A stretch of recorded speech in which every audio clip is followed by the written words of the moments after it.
First-year students in space law all learn about the Kosmos 954 case. The Kosmos 954 was a Soviet satellite, nuclear-powered, which in 1978 ran out of control, entered the atmosphere over Canadian territory and fragmented. It was nuclear-powered, so a lot of fragments survived re-entry, and luckily they were spread over largely uninhabited Canadian territory. But in order to find out whether there was any nuclear radiation which was potentially harmful, maybe not directly to humans because there were not that many humans there anyway, but to, for example, reindeer or the fish in the rivers, which might then be shot or caught by humans and eaten. So the Canadians took a major operation to find out what was really coming down and whether, this presented any damage. And there was even a claim against the then Soviet Union for reimbursement of that damage. So one of the conventions, I have to take a little bit of a sidestep here.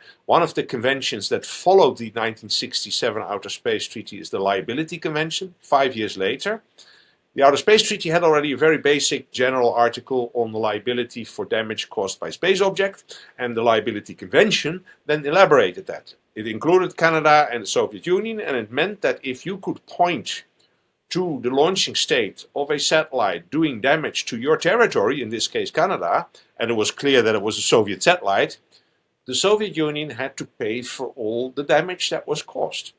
And in the end, it's a little bit of a long story, but the Canadians included in their claim the costs of finding out what the actual damage was. Oh, interesting. Because it was dispersed over hundreds of kilometers. The only way that they could calculate was to send out highly well-paid engineers in those territories. I can't imagine the cost being insignificant.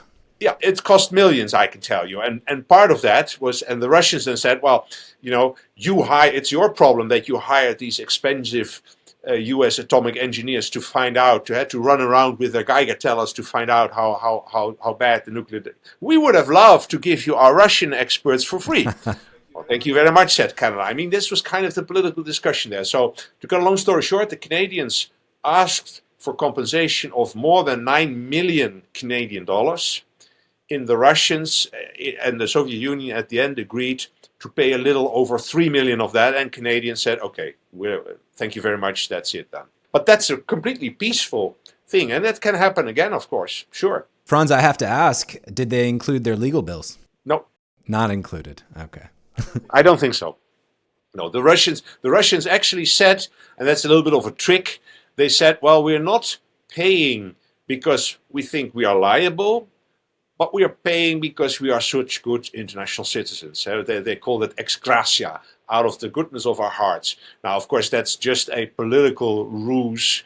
It gives them a little bit the opportunity to say the next time that something happens, well, Kosmos 954 was not a legal precedent. We have to discuss all over again whether we are liable. They wanted to prevent any precedent. Yeah, and I imagine this type of precedent is complex because Russia takes up a lot of geographical space on the planet. Yeah. And imagine a U.S. satellite fell on Russian territory.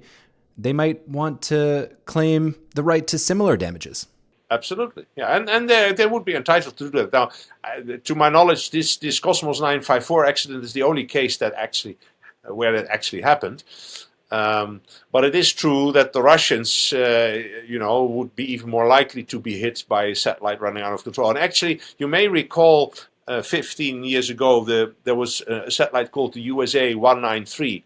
I'm not sure, I don't think it was nuclear fueled, but there was some dangerous fuel on board, some very toxic fuel, and it ran out of control. So the US decided to actually shoot it down in outer space in order to make sure that the fragments would be so small that they would never hit the ground, that they would all burn up in the atmosphere. So again, it wasn't nuclear, but it was basically the same kind of problem. And in this case, the US at least justified its shooting down of that satellite to make sure that nothing bad would happen on the ground.